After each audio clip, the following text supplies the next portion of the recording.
तर रत्नागिरीत पहाटेपासूनच पावसाच्या हलक्या सरी बरसतायत। तब्बल 6 दिवसांनंतर रत्नागिरीत मध्यम स्वरूपाचा पाऊस बरसतोय। जगबुडी, काजळी आणि वाशिष्ठी नदीची पाणी पातळी पूर्वपदावर आली आहे। गेल्या 6 दिवसात फक्त 2 मिलीमीटर पावसाची नोंद झाली आहे।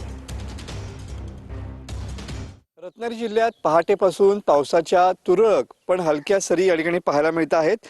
तब्बल 6 दिवसानंतर रत्नागिरी जिल्ह्यात तुरळक पावसांच्या सरी या ठिकाणी आज पाहायला मिळाल्या। गेल्या 6 दिवसात अवघा 2 मिलीमीटर इतका जिल्ह्यात पाऊस झालेला होता। तर सध्या जगबुडी, काजळी आणि वाशिष्ठी नदी जे पातळी जी आहे ती पूर्वपदावरती या ठिकाणी आलेली पाहायला मिळते आहे।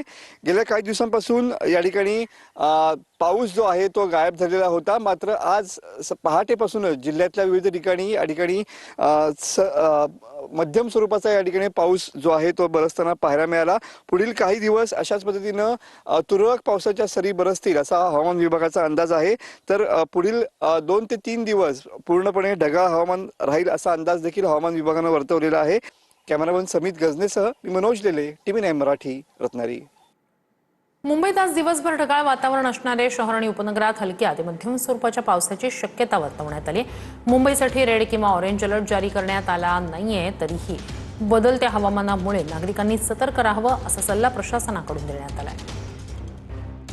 मुंबईत पुन्हा एकदा पावसाचं आगमन झालेलं आहे। आज दिवसभर ढगाळ वातावरण राहणार आहे आणि हलक्या सरी कोसळणार असल्याचा अंदाज हवामान विभागानं व्यक्त केलेला आहे। आज सकाळपासूनच दाट ढगांनी आकाश व्यापलं असून शहर आणि उपनगरामध्ये हलक्या ते मध्यम स्वरूपाच्या पावसाची शक्यता हवामान विभागानं व्यक्त केलेली आहे। अंदाजानुसार आज दिवसभर ढगाळ वातावरण राहील आणि अधूनमधून काही ठिकाणी पावसाच्या सरी कोसळतील। मुंबईतील कमाल तापमान हे 28 ते 30 अंश सेल्सिअस तर किमान तापमान 27 अंश सेल्सिअस राहणार आहे। कॅमेरा पर्सन योगेश गुरवचा गिरीश गायकवाड, TV9 मराठी, मुंबई।